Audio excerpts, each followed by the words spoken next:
Brought to you by Mint Mobile. Stay tuned for a special offer at the end of the show. Hi, and welcome to the Mobile Tech Podcast. I'm your host, Samir Mjor, and today is Thursday, August 8th, 2024. And I've got the wonderful Nick Sutrich here with me. Hi, Nick. How are you? Fantastic. How about you? I'm really good, actually. It's been a relatively quiet week, so we don't have a ton to talk about, but next week is exciting. So, I'd love to hear your thoughts on what's coming. There's been tons of leaks and rumors. And, of course, some of the Google stuff's been announced this week, like the Nest thermostat and the set-top box, or whatever you want to call it, the Apple TV clone equivalent competitor, and then, a bunch of Chinese phones that are cool. So all of that. Yeah. Indeed.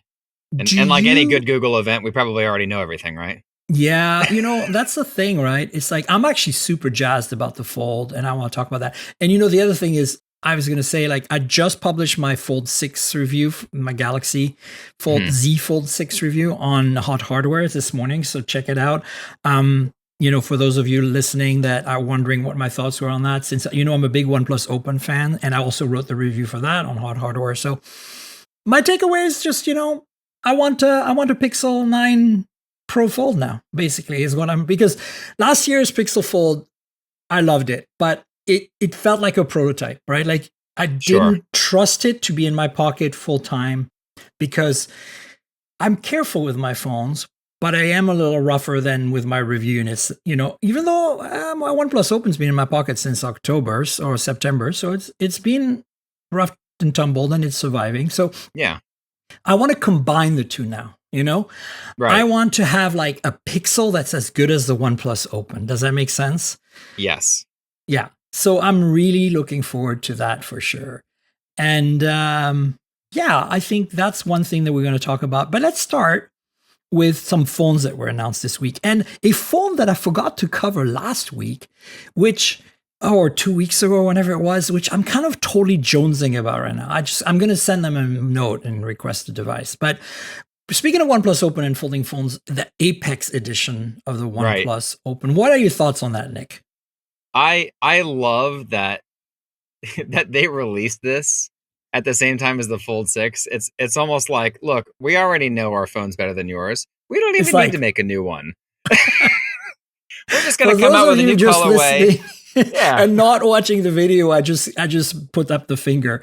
No, look, I feel that way, right? Like, if you read my review right now of the Z Fold 6, it's like, yes, very much refined. Like, they've really improved a lot of things, but it's not in the same league as the OnePlus Open. And I hate to say that with a chip that's a year old in there, right? Like, right. And then you see that Apex and you're like, oh man, like, this is so much more refined, It is. And I feel like the only reason to buy the Z Fold 6 over, any other large foldable is the S Pen. Like, if you're a big S Pen user, that's probably still your best bet. It's still a nice large canvas for that thing. And 100%. I know other foldables have stuff, like you can use the Oppo pen on this thing, but it's not as built in, like there aren't as many accessories to go with it. Like, if you're an S Pen user, the Z Fold's where it's at. But otherwise, I feel like the general consensus is just buy the OnePlus Open. Yeah, I agree. And I think the other thing is, they didn't give us the S Pen case, half of us. Like, they gave me a case. I requested a case. I said, I need a case, ideally a S Pen case. And they sent me like a case, which is lovely. It's a Samsung official case. But I'm like, what am I supposed to do now? So, of course, I know I do have a Z Fold 5 here with the S Pen case. I could just use that pen, but it's just janky. No, I want to have it with me. So, like, I didn't even mention the S Pen in my review. I was just like, okay, you don't want to give me an S Pen? This thing doesn't. I'm not going to mention. If you didn't use it, then you can't review it, right? So, that's on them. I should have mentioned it. I'll probably go in there and just add it. But the point is, it's like, it's so frustrating with the Z Fold, because last year I really felt like, oh, well, it's not that great. And, it's very incremental. Next year they'll rectify. And then this year, yes, some things got rectified. It's lighter, it's thinner. I do think that it's a little wider and a little less tall. So it's kind of course correcting a little bit. But then, third generation of the same camera, third generation of the same battery, right? 2 years of the same specs and battery and camera. And then the software. I'm not a One UI person either. So I'm like you not go back to either. the OnePlus and you look at like this Apex, the crimson color is insane. The storage and RAM is maxed out, and it's the same price. And you can get a trade-in discount if you want. Like I know they're limited edition, so they're probably all sold out now. But why wouldn't you? Yeah, sure, you get a Snapdragon 8 Gen 2. Oh, whoop-de-doo. Like you're gonna notice the difference. Right. And I think, next year when the Gen 4 comes out, if rumors are correct, then that will be the year that it'll probably really make a difference that you have last year's chip or something. Yeah. But not this year. Just the difference between the 2 and the 3 is noticeable, but only when you do certain things. Like it's not like the 2 was a bad chip. It didn't really need a lot to be done to it to really, make that Yeah, extra push. exactly. And then you've got this slider now is has got this kind of cute little orange accent on it, which I think is really Mhm. nice. I didn't realize actually until I looked at it and I was like, oh, that's different than my OnePlus Open. Right. And but I have an Oppo Find X7 Ultra, whatever it is, the high end China only product that has also the slider, and the slider is used in the same way as on the Apex, where one setting is the VIP privacy setting. Mhm. The difference being that on the Find X, whatever it is, 7 that I have Ultra, it's got it also turns off the GPS, like any kind of location base. So the VIP mode on the Apex only turns off the camera and the microphone. But honestly, that's a gimmick. I don't even care about that. I actually wish there was a setting to turn it off and go back to the regular mode, Yeah. which maybe there is on OnePlus, but on Oppo there isn't. On Oppo, you're like stuck with, silent, vibrate, and VIP, whatever it Yeah, is. I don't think there is a setting to change that on the OnePlus. I would say like my only complaint about that being with the alert slider is I don't know about you, but I tend to accidentally move the alert slider when I put it in my All the pocket. time. It Hmm. doesn't yeah, it doesn't happen like all day, but there are several times that I'll hear a noise and I'm like, "Wait, was that mine?" And I'm Yeah, like, yeah, "Oh, yeah, look, the slider moved again." So exactly. By all the if you're time, I really mean, paranoid, right, and you want it in that mode, this doesn't feel like a good guarantee to keep it in that mode. totally. By all the time, I mean like maybe a couple of times a month, or maybe Sure. once a week or It something. it's And it enough to does. notice. It's enough to notice that every now and then you don't have the silence on or the vibrate on. Um, yeah, they could make it a little stiffer. I think that switch overall, in general, on all the OnePlus phones that have it. I mean, we're really nitpicking here because it's already nice Sure. enough they give us a slider. But that's our Yeah, nobody job, else right? does. Not I even Apple anymore, right? I know. I mean, oh, right. Um, I mean, I think it's fine. It's that we should nitpick. That's our job. I think. Overall, I think this Apex is a great way to kind of like, as you said initially, right? It's like stick it to the Z Fold 6 in a way, and also remind everyone who's boss in North America right now and folding phones. And as I said, until next week, until I have very high hopes that the the Pixel Fold Gen 2 is going to be my daily driver because I can finally combine what I have in my pocket, which is a Pixel 8 Pro with a OnePlus Open essentially. Yeah, the Yeah. chipset's not going to be quite that good, but the cameras are going to deliver because even on last year's Fold, the cameras were really Oh, it was impressive great. considering the specs, right? And then you're going to get all the pixel goodness. And then on top of that, the form factor is much more what I expect and what I want. So And this time around, you're not getting the half gen back, right? yeah, You're yeah, you're gonna get the full Tensor 4 with everything else. So that's another thing. That thing, and I said that last week with Rich on the show. Like, I couldn't use the Pixel Fold when I was in Korea for the Samsung Unpack last year. I was using the Pixel Fold, and it mm, was literally like melting in my hand. You know how hot it right. was there? Yes. And I was like, this thing's gonna catch on fire. Like the battery's gonna explode on me or something. It just Ugh. was scary. And so, I still have a bit of that. Like right now, I'm in Canada instead of San Francisco, so I'm using my I don't want to, I have T-Mobile, so I can roam all I want and stuff, but it's still a Yeah. little faster to use my local SIM. So I have my local SIM in my Pixel 8a, right? And because of course I'm a Pixel person, I'm gonna have to carry two Pixels around for fun. So I got a Pixel 8a right now with my Canadian SIM in it, and I'm tethering it, right? I'm like tether that, and now I've got everything. I got better, faster data, and it's hot as frick. I'm like, how is it that we're on G3 and this thing is burning in my pocket? It's a band that's like the same band as the US. What are you talking about? Like, why? Why? Like, to give you a point of reference, I've been switching between that and the Moto Edge 2024, which is a Snapdragon 7 something. 7S Gen, I forget the number now. Whatever. Whatever. 7S Gen something. Nothing spectacular. And when I have that on hotspot, the phone is cold. Like there's nothing going on. Right. Like how are we at G3 and we still can't get that going? So I hope G4 fixes some of that. It doesn't have to be perfect. That's if there's anything G4 needs to address, it's that. Like even if they keep the speed the same, that's not going to be great for gaming.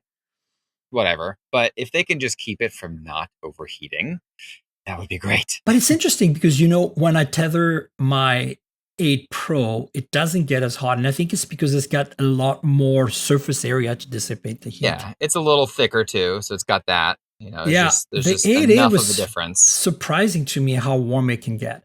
And so I hadn't, like, with previous Pro phones from Google, I was always hot, sweaty mess in my hand. But with the 8 Pro, I thought it was resolved. And then I got the 8A and I was like, maybe it's not resolved. I mean, in some situations. So let's see how that fares. But the weight, the size, the thickness, the aspect ratio, all these things on the new, Pixel 9 Pro Fold are really exciting me because that's what I want. And I know, like I could import like a Magic V3 or like a Xiaomi Mix, Fold 4, and I have used, a lot of Xiaomi products with US SIM cards, and they're fine, but it's not the same experience as even the OnePlus. You know what I'm saying? Like in terms of software experience, to me, Pixel still wins, and I'm willing to live with Moto or nothing or OnePlus. But as soon as you get into imported phones, you certainly get more friction and more deterioration of the user experience. Yes, I agree. It's minor in many cases. Like if you're used to Xiaomi, you're not going to care.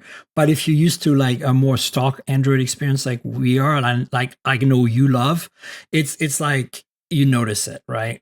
And so yeah, that's kind of why I'm excited about it. I have definitely learned to love the newer Oxygen OS, the Color OS hybrid or whatever. And there are several things like the multitasking UI I like way better than a Pixel.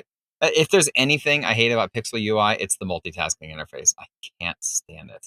I've written about it a million times. It drives me crazy every time I got to use the phone. It's just not good.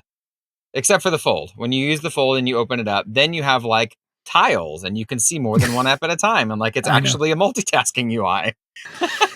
Yeah, no, I agree with you. And I think, it's interesting because I will link to The Verge's Chris Welch, who doesn't normally review phones at The Verge.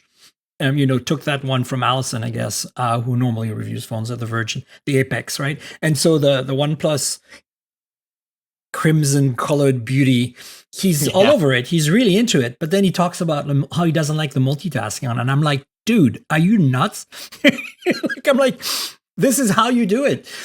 Yeah, that's the weird thing, because if there's anything the Open does well, it's the multitasking with the canvas and all that stuff. Like that is brilliant. And I mean, he said it had improved with Android 14, and I'm like, dude, I didn't notice the difference. Like, was there a difference? Like, what are you talking about?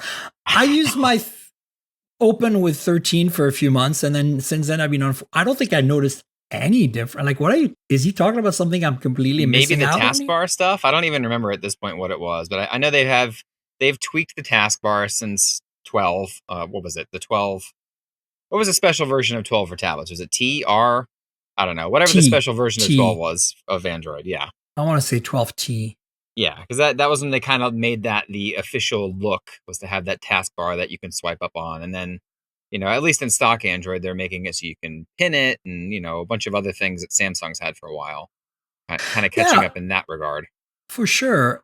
Overall, I think this is a great way to kind of remind everyone, as I said, who's boss, who's the sheriff in town, and I'm all in until next week. And again, I know it's easy for us Pixel fans to embellish the Pixel. We're kind of like Stockholm syndrome a little bit, right? Like Right. I am I I kind of like have to admit that it's definitely the way I am. I'm like my captures treat me well. It's all good.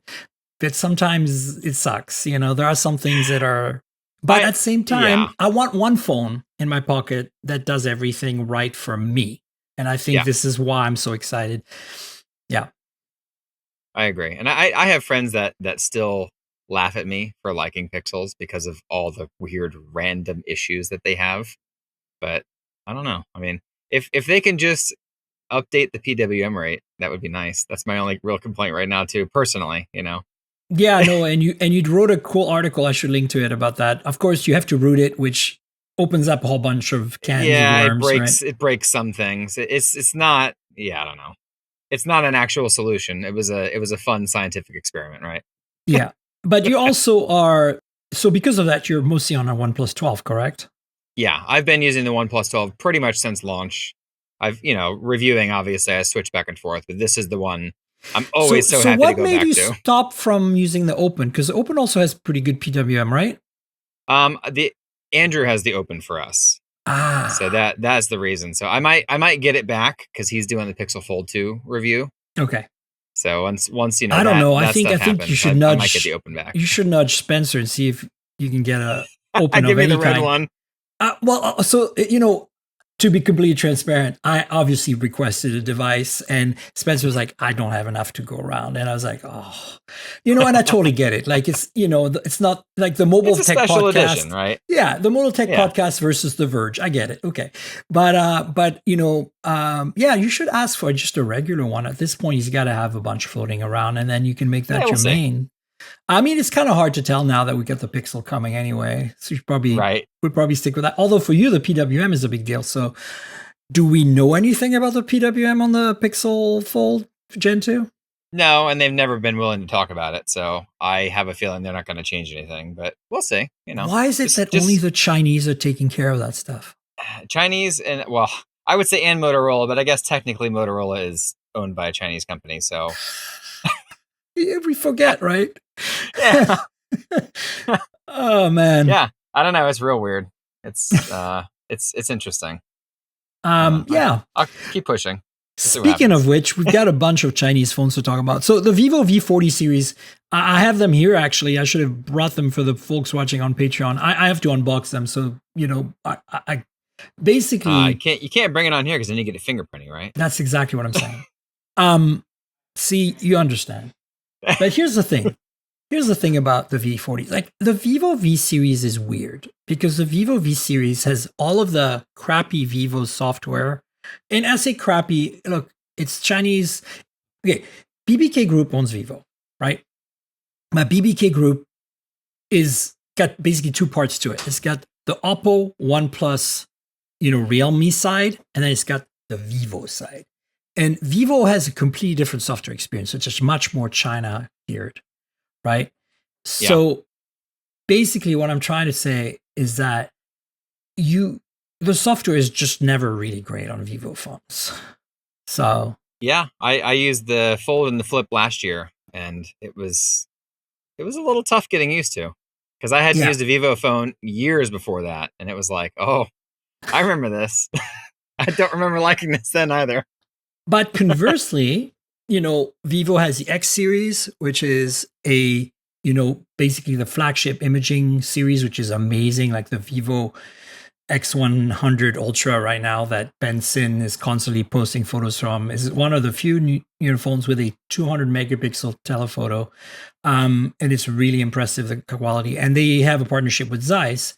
But what's interesting is the V series in the past was always just kind of their upper mid range, and mid range really basically on specs, and then kind of maybe upper on fit and finish build quality materials. Right. But lately, in the last 2 or 3 generations, they've really been pushing towards making the imaging experience better on those mid rangers, right? It reminds me of like the Honor Now 200, but that numbered Yeah, series where the camera really has gotten like flagship level, while the processor and some of the other stuff still hangs around the mid range segment. exactly. And I think, it's interesting too that they're really accelerating the release of the V series. Like I just got the V30 like 6 months ago or something, and now we're at the V40. Right. And they're willingly very excited to send them to me, but it's really hard to get X series of folding phones from the same PR people. So you know what? That's fine because that gives me a good baseline. Because now that they've got Zeiss partnerships on the V series, the V30 Pro that I had last really blew my mind in terms of imaging performance. They went from kind of very mediocre, standard mid-range stuff to whoa, flagship level imaging on a mid-range phone, kind of Yeah. like Realme is doing with the phone we discussed last week, which is the 13 Pro Plus, right? Like the Pro Plus numbered series of Realme is since about I'd say since the 10 series or the 11 series has been focusing on making a $350 phone that has the same camera performance as like a OnePlus Open, including a 3x periscope, 64 megapixel or something, or 50 megapixel, which is really impressive for that price point. And it doesn't have the Hasselblad branding on the Realme, but you know that it's basically you're getting the same camera system as on a OnePlus 12, not a 12R 12. So Yeah. Vivo's doing the same kind of with the V series, like bringing this Zeiss stuff, good sensors, good optics, good image processing. And it pays. You notice it. And so I haven't obviously tried the V40, but the V30 really impressed me. And these are out now. They're cosmetically very similar and spec-wise also very similar. The big difference is that you get a telephoto on the Pro, and it's only a portrait telephoto, so I think it's just a 2x 50 megapixel. And then we have a different processor. Like the choices are, the Pro is a Dimensity 9200 Plus, which is last year's kind of flagship from MediaTek. And then I think you get like a Snapdragon of some kind on the base model, right. 7 Gen 3. That's the only difference. Everything else is the same. You get a massive battery. I think it's 5,500 milliamp hour. You get like fast charging 80 watt on both of them. Like it's your typical phone that you'd see in India or China in terms of specs at that price point, which is kind of cool, honestly, right? Yeah, and I feel like something interesting about this one too is the flash is not just an LED dot; it's a ring. It's a ring, like one of those ones you attach to a camera or something when you're doing YouTube. Yep. Not first person, whatever. When you're looking at somebody's face on YouTube, they're recording a video, right? That's right. And I saw that and I was like, that's pretty cool because I feel like I don't know about you, but I don't know anybody who wants to use the flash in their phones. It's always too harsh. It's just it's too much, right? So like this feels like an interesting way to keep that on there if you want it, but also actually make it useful. Yeah, they've done the ring light thing for quite a while now, actually, on their phones, which is another thing. Like, again, this is interesting. I'm not sure I would, knowing that I like the Realme, Oppo, OnePlus software more, and having played with the Realme imaging-centric mid-rangers, I'd probably gravitate towards those more than this. But I have to say, this Zeiss partnership and the last product I used was really impressive. So I'm looking forward to trying these out. And they sent me a purple one of the regular V40, which looks like really nice. That and orange are like my favorite color things. So it's always nice to see. I still miss, I don't even know what Oppo phone it was from like 5 or 6 years ago, but it had this really cool like blue to purple fade on the back. That's got to be. It was just so cool looking. That was before the Reno, because the Reno now is their kind of fashion phone. I'd have to do some Googling and figure, because I reviewed it at one point, but who the heck knows? I had that phone too. It was like around the OnePlus 7 days? Mm-hmm. 6, 7? I had that phone too, and it was, I took it with me to Barcelona. That was my first Oppo review unit I ever got from Oppo PR. Nice. I remember it because of that incredibly awesome fade in the back. Great color. Mm-hmm. Yeah. So, basically this Vivo V40 series, stay tuned. I'll have some impressions on the podcast soon. So I'm really kind of obsessed with the HMD Skyline. Somehow it flew completely under my radar when it was announced like mid-July now or late July. I don't know how I missed that. And because I think the reason I missed it, and this is a sad state of affairs for HMD, I hate to say that, but their phones have been so crap and boring, especially since the rebrand from Nokia to HMD, that Mhm. I've been kind of like, they sent me one recently that was like, I think back in June or May, that was just like utter crap, less than $200 phone. And look, there's room for these phones, but when you see what CMF brings to the table, you reviewed CMF Phone 1, you know what I'm talking about, Yes. right? Like when you see that, like the Moto Gs of the world and the HMDs of the world and the, like even the OnePlus N series Nords, right, are kind of like meh in comparison. So my thing was like, I somehow didn't register. But now this is the first time I've seen HMD make an effort. If you look at the specs, the materials, the build quality, the fact that it's also repairable is interesting. Everything about it is like, wow, this is actually great. And then the color, the pink really got me. When I finally saw the reviews, I was like, this is the Barbie phone. This should be your Barbie phone HMD, because we talked about their upcoming little cheap flip dumb phone that there's going to be Barbie.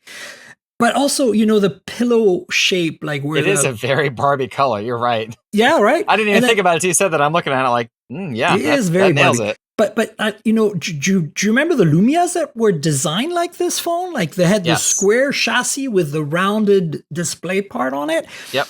That I dig that. And it's also an aluminum frame, which I also dig. It has OIS on the camera. It has, wireless charging. It has what I consider it's not just wireless charging. It's Qi 2. I know. That's but like, my point is, it's the only and first that's sold in North America Qi 2 wireless phone, right? I think of all the phones to be the first, right? Like what? Yeah, ZT did one, I think. But the point is that this thing, like, how did I fly under my radar? So I'm obsessed with it now. I'm today going to email HMD demanding one of these because I have to try it out. Because finally, a phone with decent specs, build quality materials, hits all my boxes, even has micro SD expansion, which I could care less about, but I know a lot of you care about. A lot of people do. Yep. Yeah, they do. And so come on, like, how did that not... Like, how did I miss that? Anyway, so I wanted to give some love to the HMD Skyline by pushing a link to GSM Arena's review, because very few reviews out there, actually. I think a lot of people just dismiss this phone. And it's very repairable. Did we talk about that? Yeah, that's another thing, right? Like, I think that somehow, I don't know why it got dismissed by so many people, probably because HMD is I think it's just the reputation. Yeah. But yeah, the repairability is another thing, right? Like I have to dig into it some more because I haven't had time doing this folder review, but I wonder how, like, it looks like there's no screw. So I'm wondering how you open this up and how does it stay water resistant, if it even is water resistant. It's IP54, so it's, light. Mildly, but enough to get messed up if you open it up and don't do the seals right. Yeah, I wonder how it works. I wonder if it's still like glued and you need to like use a heat gun and they supply everything, or if it comes with an iFixit repair kit, but I don't know what that means. If it's just a bunch of spudgers and stuff, or if it's more. Right. Yeah. But anyway, I'm totally jonesing on getting this phone, and I'm obsessed about it. And I think it's my old timer Nokia heart coming out here, right? Like, sure. I just those Lumias back in the day. Oh my God. With you there. They're so nice. And this is just going to remind me of that. And hopefully, and from the review on GSM Arena, they're generally pretty satisfied with the phone and overall. The only thing they said was kind of meh was, low light imaging performance. But in that category, that, kids are hit and miss still, right? Like when, Sure. So I think I'm not expecting too much there. I mean, look at what Moto does these days. It's better. Like I've been using the G Stylus 5G 2024 and the Edge 2024. And I have to say, imaging on these two has gotten quite a bit better. And I'm saying value has also gotten better with these OLED screens and, plastic chassis, which is a bit disappointing because last year's Edge was metal, but the processors are better. Last year was a Snapdragon 6 series. Now it's a 7 on the Edge. The 6 series is on the Stylus. But I think Moto mid-rangers are now finally back in my esteem. Yeah, I think that for them, that's the thing, is like the mid-rangers, the $400 segment is really solid for them. Anything above or below that is really hit or miss. Yeah, I mean obviously the razors are awesome, Well, but yeah, I'm just talking about like candy bar, plain oh yeah, whatever yeah. Well, phones. the Edge Plus last year was a pretty solid phone. The Edge Plus was It great. flew under a lot of people's radar because it came out at a really bad time, just before the Razor, and just when we were busy with, I don't know, something else. I remember like lots of interference on that, and I had to really push it hard to publish a review about it. Um, but anyway, HMD Skyline. Speaking of unobtainium weird phones, That's a uh, good way to put it. right? Huawei Nova Flip. So this is basically a affordable flip phone from Huawei. The Nova series is their mid-rangers, and this is the first time I think they've done a mid-ranger affordable flip phone. And you know, it looks pretty hot. I like the industrial design on this. The specs are meh. The price it could be better considering it's China. I expected it to be lower. Basically competes directly with the Moto Razr 2024 Non Plus. But when you Yes. see what the Moto brings to the table with a large display in the front, how do you justify what Huawei's doing at around the same price, especially when in China it should be cheaper? It's interesting. But I would assume the processor. I don't actually know yeah. what this thing uses. Well, it's Kirin apparently a 8000. Kirin Okay. 8000, which I'm not Yeah. sure like what that is. But the regular Razor's like a 7S something, which is, that's what's in the $450 No, motos. Like, the regular Razr 2024 is a 7300. Dimensity. is it? Yeah. That was a Yeah. 7S. No. The Snapdragon is on the Plus, and it's an 8S Gen 3. And then Okay. on the regular Razr, it's a 7300 Dimensity. Last year's We've Razr had a busy summer. 2023. I know, but you're right though, because last year's Razr Minus, or the 2023 model of the base Yeah. Razr, had Maybe seven, that's what I'm thinking of then. it's a 7 gen of some kind. But Yeah. I dig this industrial design. I think obviously the small screen is kind of a I step like backwards. the green a lot. The green Yeah, with the like lime- the black trim on the inside looks snazzy. Yeah, the lime green is what I'd want here. This is pretty hot.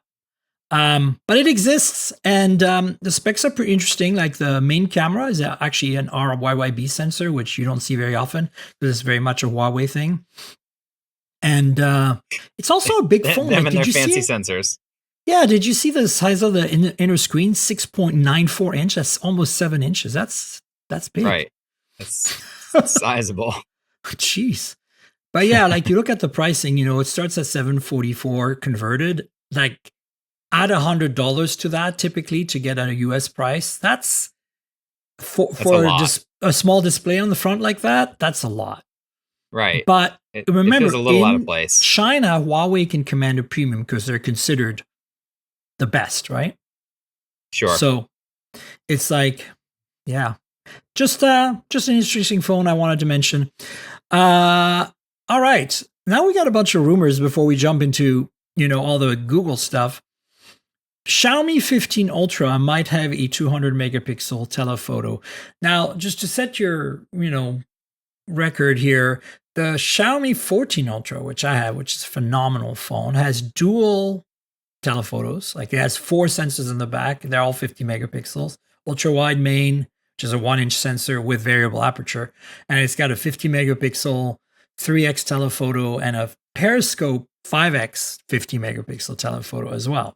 So, well, it's a mouthful. So they're talking about a 200 megapixel telephoto now that's like 4x or something.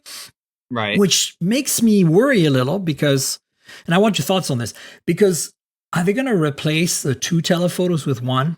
Kind of, do what Samsung did with the S24 Ultra, where they have a bigger sensor at a less magnification so they can reach as far, which kind of works. Like, I'm not saying that's a bad idea per se, but I feel more confident of them hopefully keeping a regular 50x, 3x telephoto, and then adding a 200 megapixel whatever. Like I want them to have 4 cameras in the back because it's so badass.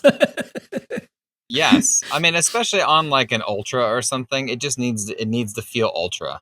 I don't want to feel like, oh, they went this in between thing because, But then I don't again, think it's for cost savings, but for whatever no, reason. but then again, Vivo, Vivo X100 Ultra has a single rear telephoto, which is a 200 megapixel and is just delivering some incredible photos.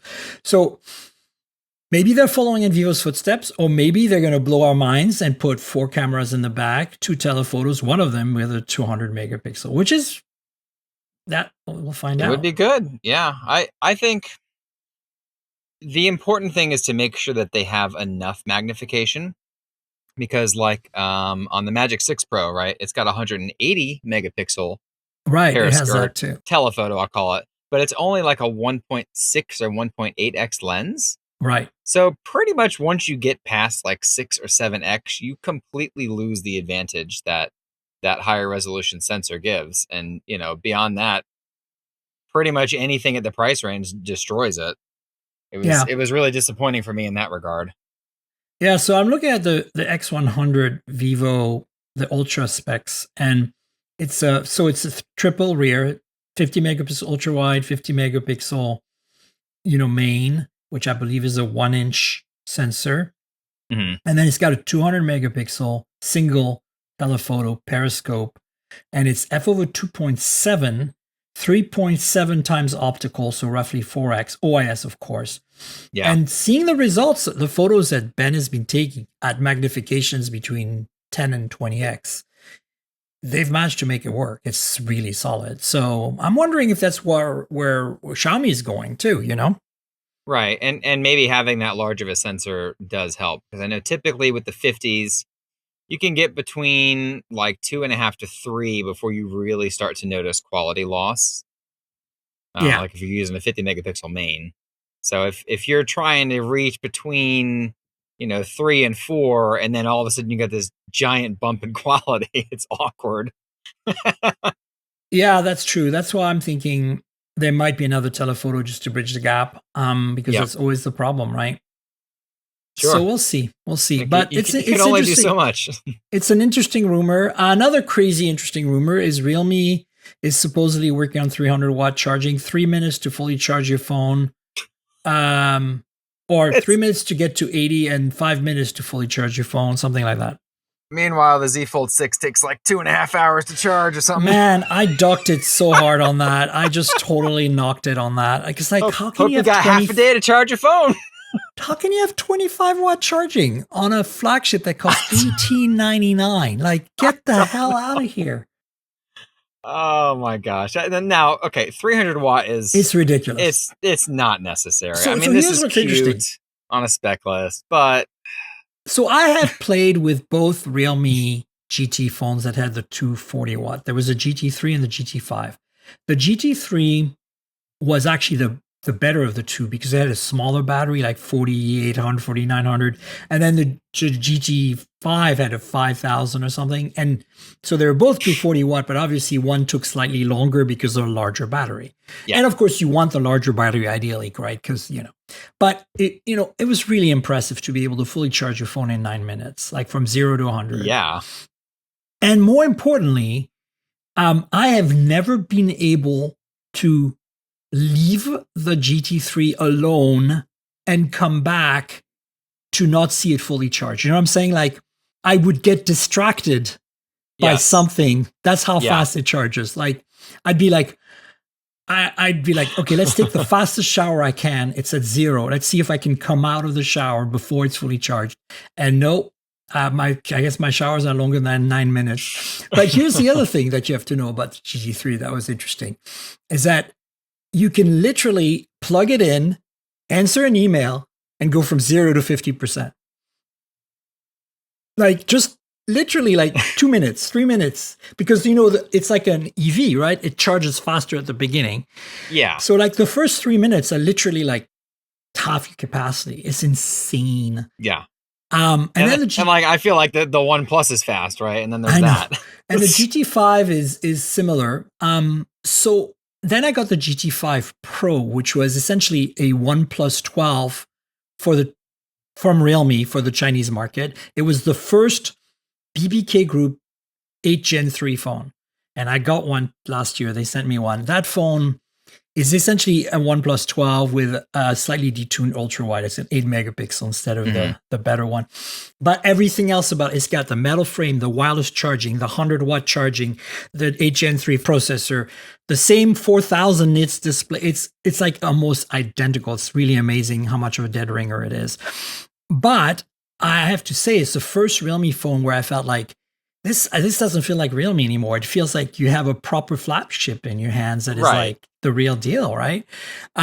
So there's talk right now, strangely, of skipping the 6 Pro, because there's a GT6 currently. I have it, which doesn't have super fast charging. It has it has 120 or 100 watt or whatever. Doesn't have the 240 watt. So I have that one.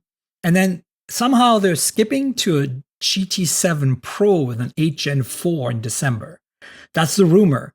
But it won't have the 300 watt.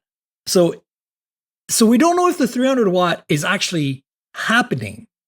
Like, is it real? I don't know. Maybe it's a prototype phone or something, and they're just, like me adjusting the Pixel's PWM rate, right? Like, this is not going to happen for a consumer product, but hey, we can do it. but it could be that they're gonna make GT7 regular with that, and just kind of like, in a way, the only party trick the GT3 and the GT5 had was the fast charging. The rest of the phone was pretty mediocre, especially the camera systems on those two phones were, for a flagship with an 8 Gen type chip on it, it was like worse than the OnePlus 12R, which is really quite good actually. But I'm just saying, like, completely out of proportion. Like, how I always look at the overall balance of a phone experience. Like, I want everything to be somewhat nice. That's why I'm willing to sometimes go for a slightly lesser chip, just because I want the overall. Like, nothing does this really well with their phones. But this was the extreme opposite of that. It's like crazy fast charging, crazy fast processor, kind of mad display, terrible cameras. That's there are some things you really can't skimp too much on, and but it's interesting because that was a GT5, and then they did the GT5 Pro, which, as I said, was like OnePlus 12 type flagship, which was perfectly balanced. And I was like, what a lineup you guys have! That is just bizarre. So yeah, we'll see what happens with that. It makes you wonder if they have like different teams that work on different products, and they don't necessarily talk to each other sometimes. I think you nailed it on the head. That's probably what's going on, to be honest with you. Yeah. And then we have rumors again, because this is like the second time in like a fortnight, like maybe 2-3 weeks now, that we've had Apple folding device rumors. But this is now a report that supposedly confirms that Apple's working on 2 foldable devices in 2026. Okay, what the F are we talking about here?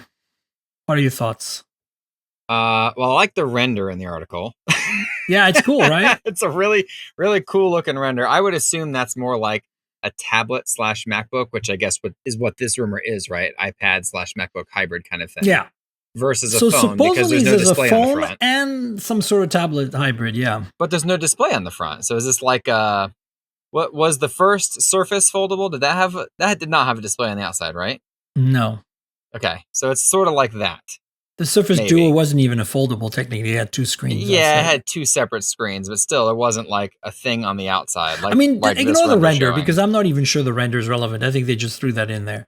Yeah, it's probably AI or whatever, right? I'm thinking that, and I said that the last time we discussed rumors a few weeks ago, like, I think that they need to make a flip-style folding iPhone.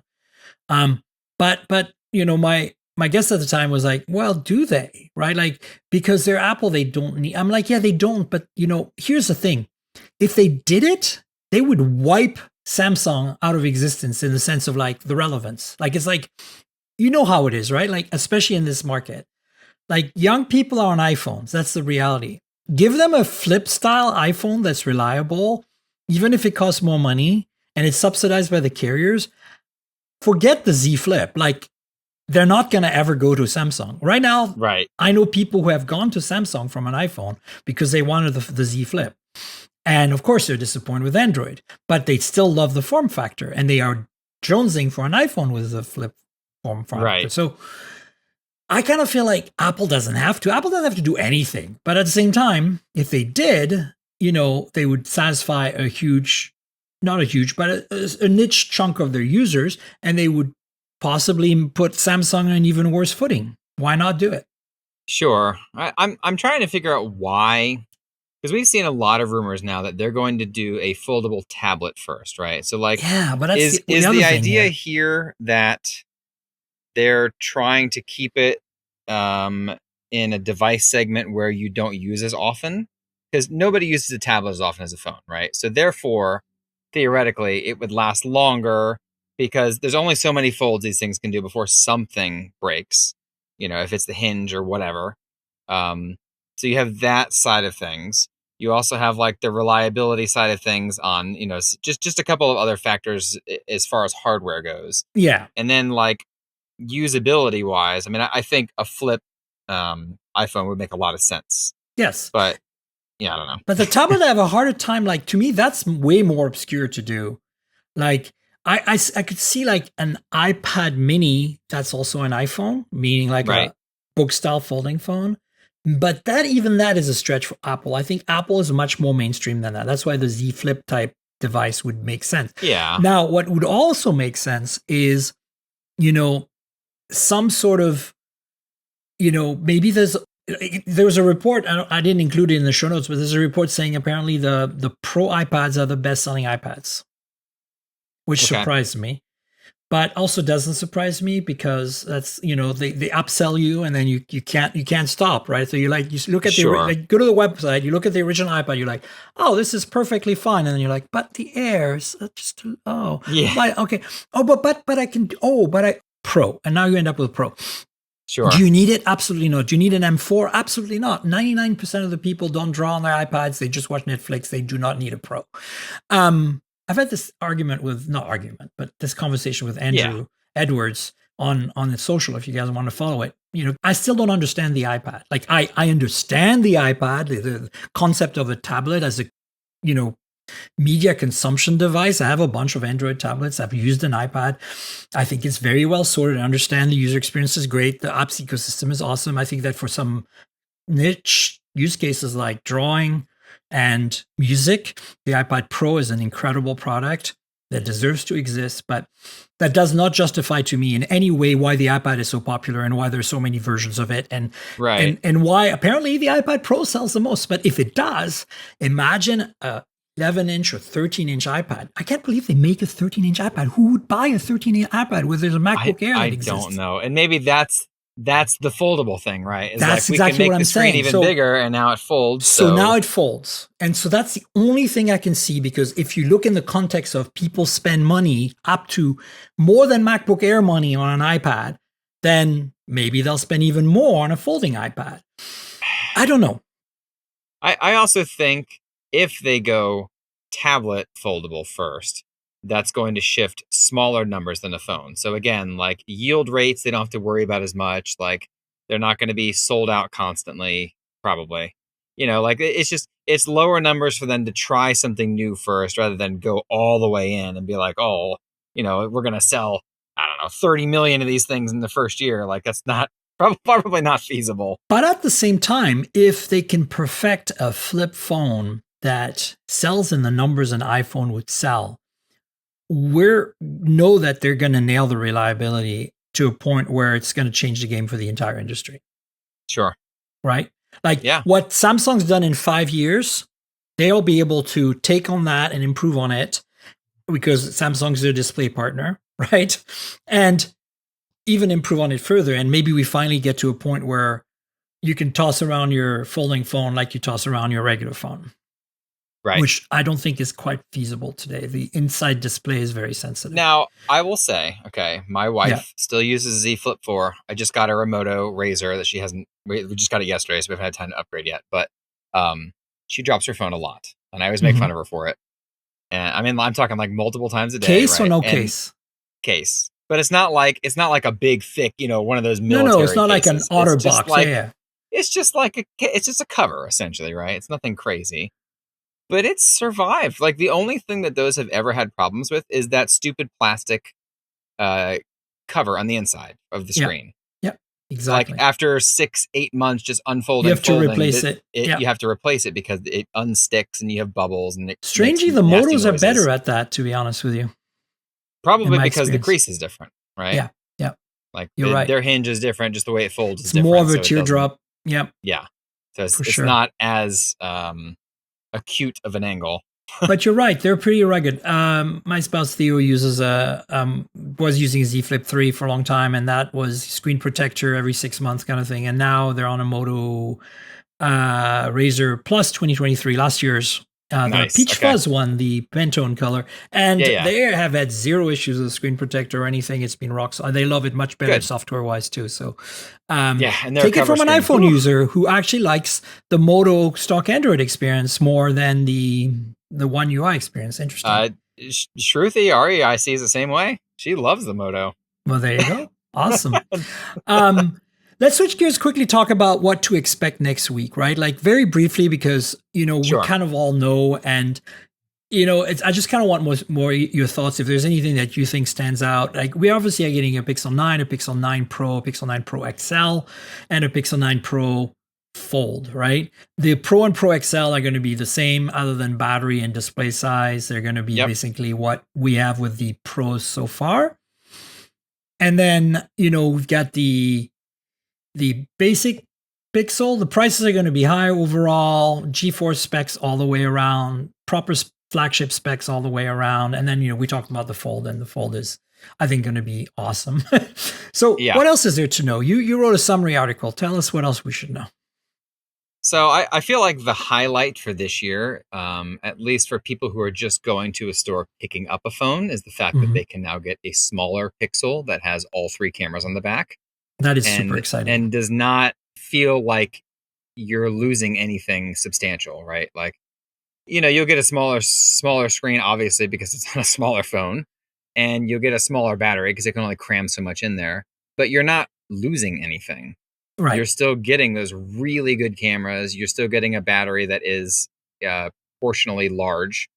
It's supposed to have faster charging, which is, I don't know what faster charging really means, because we've seen that Maybe from 45 Samsung. watt. Yeah, but what does 45 watt mean to them? You know what I mean? Like, is this faster for the first 10 minutes of charging and then it goes way down, or is this actually faster? So we're going to have to wait and see there. I'm not sure I'm sold on the design personally. It's bold. I'll give them that. I do like the benderish camera pod. That's more benderish than ever. Oh, that's a nice description. Right? But that's apt, man. Yes, I'm a little conflicted about the flat slab sides that are everybody's doing because Apple did, right? Like, I don't mind it ergonomically that much, but I do have an issue with why is it that we must all in the markets that where the iPhone is strong, copy the iPhone's industrial design. What I loved about the old Pixels was that they weren't quite as rounded. We didn't have slab sides. It made them stand out compared to the iPhone. And then now everyone's doing that, the very round corners and the flat sides. And I'm just like, oh, and of course, I know. Thankfully, the bender, right? The bender camera pod that really sticks out. You can tell old Pixels apart because of the bender camera pod. So what? Right, and what's interesting to me here is, I think 6 months ago, somewhere around that time frame, there was an interview with somebody at Google who was talking about how they now design phones to be in a case. So, this being a basically flat phone all around, obviously, except for the corners, and then having that camera bar stick out like that is a very separate island versus the last several years had been, a whole strip all the way across the back. Correct. Yeah. Now it's going to fit in a case better. So it'll be curious to see how it looks in cases, which I guess all I got to do is go to Amazon because there's a gazillion Pixel 9 cases already. Yeah. And there have been for months. I actually don't have it down here. I should have brought it with me, but I've had several Pixel 9 cases, like literally for 3 or 4 months. Wow. It's kind of ridiculous. Wow. I'm not surprised, obviously. No, but it's still funny to see, like, I got sent Pixel 9 cases months before it's even been announced. And, like, that stuff's not under embargo. I just had people be like, "Hey, you want to check out this Pixel 9 case? Yeah, sure. Let's post about it." Oh, they're doing so poorly with the leaks and everything. Anyway, It's I'm not so surprised. weird. Yeah. I don't know. I'm also looking forward to seeing what they do with AI stuff Yeah. because I know a lot of things have been really gimmicky in the land of AI, and I feel like last year Google did an excellent job of coming up with tools that actually make sense and Yeah. people actually want to use. So I feel like they're going to do it again this year because they have a product team that has been doing an excellent job of thinking about like real world solutions to Yeah. problems. Yeah. And instead of just, oh, let's put translate on this phone. I've never used, Oh okay, man, that's you not should true. read my Z Fold 6 review where I call every AI feature a gimmick. Sure. Like My I've used editor was translate mad at me. They're like, twice. you can't use it. You can't use the word gimmick as much. I was like, how about trick? Trick. Yeah. I don't Anyway, I think the hardware is kind of going to be a mixed bag just because Tensor's not going to be much of anything, right? I think the hardware is going to be solid. Like I have to say, I'm very impressed with my 8 Pro. I think that it feels every generation six like the 6 is a pivotal line in the Pixel Yes. world, right? Like I've used all the Nexuses, then I went to the Pixel, and then I've obviously, but the 6 really is the beginning of the modern Pixel, in my opinion, not the Pixel 1. It The feels like Pixel the 1 6 is the beginning of the the Pixel, to Pixel be 1 was an honest. HTC phone. Okay, let's be real, Yes. right? Like, okay, so the Pixel 6 is the beginning, and you look at the fit and finish and build quality, especially over time as it wears and it's in your pocket, it gets sat on and it gets bent and it gets stretched and it gets, abused. You see the quality go up, like 6 Pro to 7 Pro to 8 Pro. And Yep. so I actually think the hardware, other than the chipset, is going to be really, really awesome. And Okay. that's why I'm also high excited about the Fold, because I think that, they were at proto stage, but they were close last year. And we all know that phone was supposed to come out way earlier, right? Yeah. So this is Well, the really 2 chipset tells you years. everything. Yeah, this is 2 years, right? Exactly. So I think the hardware is. I'm more concerned about, like, I just don't want them to get lost in the AI hype, right? Like, because it's so easy to do, and I think you're right. They're gonna do it right. Yeah, to me that's the thing. Like they're going to nail the software on this. I'm not sure about the hardware only because of historical reasons, right? Like Well, yeah, I there's think, just so many examples of them falling flat on their face with the hardware. yeah, like the screens, I blotches, mean, and oh my god, yeah. there's just so many. There really are an endless number, and I think that's why my friends are always like, "Why do you still use these?" There's always a problem with them. I mean, even this year, I think it was January, right? The Pixel 8s got bricked because of an update. I'm like, how Yeah, does this yeah. happen? Well, because Google. See, that's the conversation I have with my spouse all the time. They're like, I try to call you, and I'm like, really? Oh, great. My phone has cellular connectivity right now. I can surf the web, but if I call my phone, nothing happens. Interesting. Reboot. Oh, look, it's Hmm. working again. Like, this is so Google, right? Like, this is the kind of stuff I'm talking about. Yeah. It's almost problematic if I was much more of a phone talker, but it's at times puzzling. But it's not a deal breaker for me simply because I have Stockholm syndrome is the reality. Right. There's so many other things about my Pixel that I love so much that I'm willing to live with it. But yeah, Sure. yeah. I'm excited regardless. I think it's going to be a good year for them. I think I'm really looking forward to the announcement on the 13th. I think you guys all should stay tuned. Next week, we're going to cover that in depth. Speaking of Google, there are a couple of devices that have been announced this past week. I guess, there's so much new hardware coming out that they've just kind of like preempted a bunch of it. Yeah. The thermostat is out and this set-top Apple TV like Google streamer thing. What are your thoughts on these two things? So I've been able to use them both. Oh, cool. I did go to New York for those to see them. Let's see. So I'm not sure about the thermostat. It's pretty. Yeah, I It's like very, very pretty. the Pixel Watch vibe of it.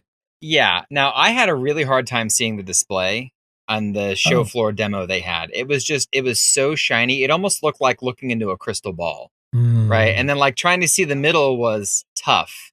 And I don't know if that was because of the lighting in there, because I even went through the display settings and was like, maybe there's a brightness adjustment. I didn't see anything. But the reality is, a lot of homes have bright spaces, and that's going to be a problem if that's the case. Yeah, so I'm gonna have to see that at home to determine. That was like the only negative thing I would say I thought about it was just like the display was kind of hard to see, but they really improved like the UI. It's still got like the circular UI for the main section, and then you kind of dial down into a very Wear OS looking vertical scrolling thing. It's got like the chip design where it's like the rounded rectangles. So there's no touchscreen here, right? This is still you rotate. It works exactly the same. You rotate Okay. the thing, you click in the bottom like a button. It's the Got it. same type of interface, just refined. Got And it. like you can swap out. There's a couple different. I'll call them watch faces because I don't know what else to call the front. But there's a few different options, right? Yeah. They now have some more smarts in them as far as like cooling goes. The scheduling is a gazillion times better than the old Nest app. The old Nest app It scheduling sounds is like it. Yeah, atrociously yeah. bad. It Yeah. always has been. And the new one is so much nicer. Great. I hope I get it on my old Nest because I don't want to buy a new one. Yeah, right. But you know what blew my mind the most about all this is that the last Nest that they launched that was not the cheaper Nest was Right. a decade ago almost. Which is the one I have. And I Which didn't is- realize it was like, that I old didn't until I went realize to it this needs, event. that's what I'm saying. Like, has it really been 10 years? Wow. Yeah. That's a long time to go without a That is a hardware long product time. update. Wow. Yeah. And like of all the colors they have, that rose gold one, I think they call it certainly looked rose gold was nice looking. Very Really nice looking. Cool. Yeah. What about the streamer? Tell us about that. My favorite thing about the streamer was the Google Home integration, since we're, sort of on that topic still, right? Just being Yeah. able to, that little star button on the bottom right, you can customize to several different things. One of them is it slides open a panel on your TV. It's got your whole Google Home feed on there. So the same thing you've got on your smartphone. You press that button, you can see your front door camera. You can adjust your lights like right from your TV remote. I thought that was dope. Like I really loved that because I'm really heavily into Google Home. Mhm. And that's what all my stuff is controlled from. So that was a big deal to me. That is cool. The UI was really nice. It looks just like Google TV, Android TV, whatever you've been kind of used to for a while now. Right. Performance was good. I didn't notice any hiccups. Like I know the Chromecast with Google TV is kind of choppy every now and then. Yeah. And this did not seem that way at all. The remote is better. It's taller. It has more buttons. The Does volume it have voice rockers, search on it? Like, can you Yes. talk to it? Yeah. Yep, it's got voice search on it. The volume buttons are on the front now instead of on the side. Oh, good. I like the side buttons, but apparently nobody else did. So whatever, they fixed that. Right. Yeah, I think the only thing that this does not have that maybe like the NVIDIA Shield has is AI upscaling. I guess the MediaTek chip they used is not capable of that. Interesting. So it'll be interesting to see how this holds up long term if that becomes a problem. But it's only $100. So Well, that's the other thing, right? I'm very excited about the fact it's only $100. Like, the Nest thermostat's expensive. This thing is cheap, essentially. And my LG OLED apps are really on the fritz. I don't know what's going on with them, but this is like the perfect time for this thing to come out because I need this, and it's only $100. I have an old LG TV. It's not a year old, but I bought it at the beginning of the pandemic, so it's 4 years old now. It's 4K. It's an LCD. It's a entry level 4K LCD. It's nothing fancy, but it does have the the WebOS thing, and I never use it. It's just so terrible. Like I just. I have an Apple TV connected to it, and I have one of those. You remember the T-Mobile Android stick that they had for a while? That was like for their service, and I still use that without their service. Just as an Android TV device, it's fine. Yeah, that works. Yeah. Well, I'm looking forward to seeing what the what the reviews are like on this. But yeah, I love how Google still makes hardware and really tries to integrate this ecosystem, and you don't really see that. Like you see that with Samsung, you see that with Apple, and even Apple doesn't have a thermostat. Apple doesn't have cameras, security cameras with the Nest stuff. And Google's are very good now too. Yeah, well, they have all these years of experience, right? I think that's the other thing, right? Dropcam, became Nest, and it's a while ago. It's just like the thermostat. It's been a decade of them, incrementing through this. And Yep.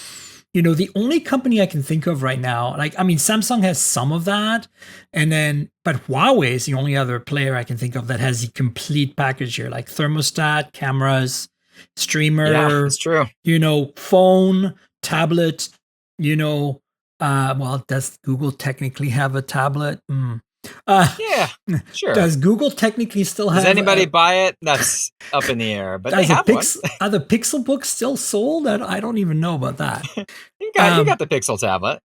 Yeah, it's true. But the Pixel Book Go is pretty awesome, and the original Pixel Book, I still have it. Still runs fine.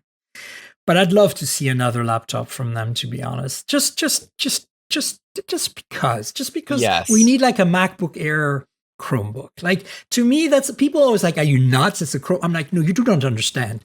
I will never buy a computer that is a piece of junk. I will spend at least $1,000 on my computer, and I expect glass and metal and amazing specs. And I don't care what OS it runs, as long as I get my work done. And Chrome OS is awesome. I love it. So yeah.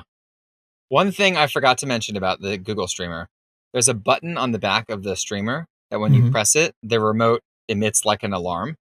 Oh, which was just like in the demo, she shoved it under the couch cushion and was like, check this out. And she pushed it and you can hear it. It's like, it's very audible. Nice. That's going to solve a lot of problems. It's a nice little touch. You just reach on the back of the box and press the button. Oh, there's my remote, Cool. Well, that's awesome. On that note, let's wrap up. Do you want to tell folks where they can find you on the internet? All your social Android media. Central, of course. Yeah. And then on social media, I'm Guanatu on everything. So that's GWANATU. And you are not Threads and Blue Sky and things like that too? I'm on Threads and X/Twitter and Instagram. Awesome. That's all I use. Cool. Yeah, no, that's great. That's enough. That's totally enough. You know where to find me, folks. I'm at Tankerl, TNKGRL, pretty much everywhere, kind of like Nick here. I've got Blue Sky as well for some reason, but yeah, you can find me as TNKGRL. Just like the comic book, drop the vowels and you'll find my handle. So yeah, please chat with me and Nick on social media about this podcast if you have questions or comments. And you know where the podcast lives, mobiletechpodcast.com, or on all the major podcast platforms. So please subscribe and tell your friends. There's a YouTube channel as well, youtube.com/mobiletechpodcast, with some hands-on videos and unboxings and stuff from time to time. Check that out if you want some free video content. And you know how YouTube works. So like, subscribe, tell your friends, click the bell, all that good stuff. Comment. You can comment about the podcast there if you want as well. But if you really want to help me out, there's a Patreon. I've mentioned it a few times. Patreon.com/Tankerl. That's patreon.com/TNKGRL. You get a video version of the podcast for $5 a month. And, it's every week. So you get like 4 or 5 of them a month, basically. And so, consider joining. You get to see us on video. You get to see us in advance, because I publish it a day early. And sometimes I can show phones and things, and my guests have stuff to show. And sometimes there's bloopers that I leave in there. Sometimes we go overtime and I leave that in there. So consider helping me out on Patreon if you can. There's also other tiers where you can help out if you want to do something else. So check out patreon.com/TNKGRL. And if you don't want to use Patreon, there's a PayPal link in the show notes. You can click on that and make a one-time donation. I'd appreciate that. And finally, I want to thank our sponsor, Mint Mobile. So as you know, I'm constantly reviewing multiple phones, and while that's fun, it also means I'm constantly spending a lot of money for wireless service on multiple SIMs. That's where Mint Mobile comes in, and that's who I'm partnering with for today's podcast. If you also want to save money on your wireless service, switch to Mint Mobile. As tech-savvy early adopters, you've probably heard of Mint Mobile before, but let me quickly tell you how awesome their service is. Mint Mobile offers premium wireless for as low as $15 a month, and you don't have to sacrifice any coverage, speed, or data. They're built on the nation's largest 5G network. They keep costs low because they sell direct to you online. They cut out the retail stores and salespeople. Why should you pay more than you have to for access to the same network? In my experience testing phones, Mint Mobile delivers the same data speeds and call quality as the big three for a fraction of the cost.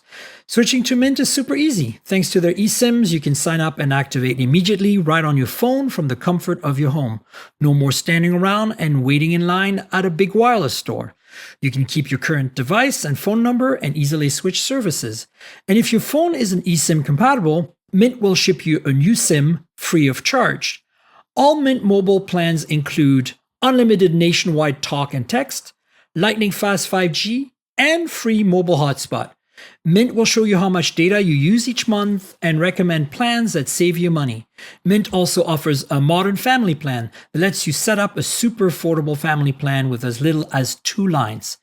Use my link mintmobile.com/mobiletech to get premium wireless starting for $15 a month. That's mintmobile.com/mobiletech. Stop paying more than you need on your wireless bill and start saving big with Mint Mobile.